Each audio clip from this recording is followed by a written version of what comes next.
Давай, давай, тласкай, преби се, тласкай, залепи се за седлото. Тласкай, тласкай, тласкай, тласкай. В все тръс, в все. Вземи тясната ръка право назад. Тръс, тръс, тръс, тръс, тръс, тръс, тръс.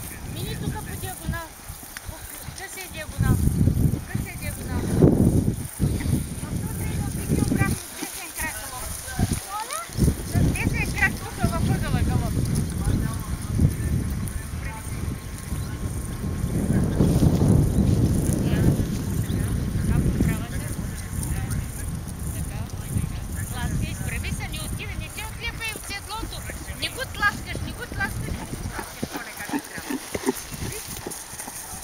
Ти отиваш напред, конята издърпа и ставаш от седлото. И като станеш от седлото, ти го освобождаваш.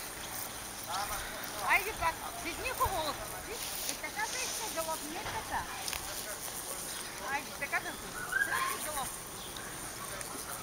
Назад, назад, дай кръстико напред, дай кръстико напред. Проверим вентата. Галоп, галоп, ласкай, ласкай, ласкай, ласкай, ласкай, ласкай, ласкай. Дай среден галоп. Още, това е работен галоп. Там го събери и в тези тръс. Събран галоп сега, събран, тръс. Така. В Б ходом, тръс, до буква Б.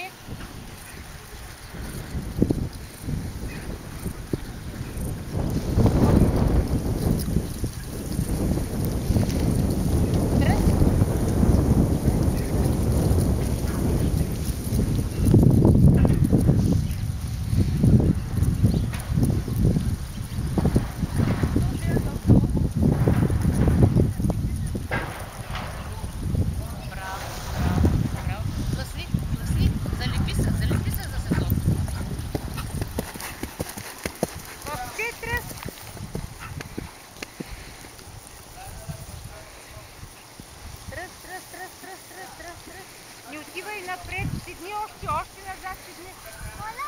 Още така назад седи. Въртим едно и също сега. За седене.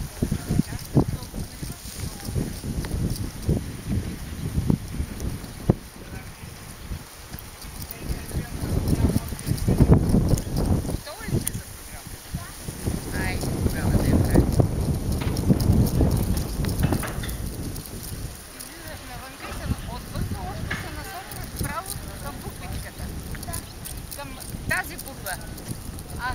А хикса, виж къде е хикса, тази буквичка и тази буквичка, правата линия, където се пресича и тази права от буква А до буква С, ето тук е хикса. 2 метра преди хикса сядаш още по-дълбоко и с двете ръце леко бадинираш, за да може коня да спре тук. Разбираш? Твоето тяло е най-правилно, ако попадне твоето тяло на буквата. Предните крака тук на коня задни.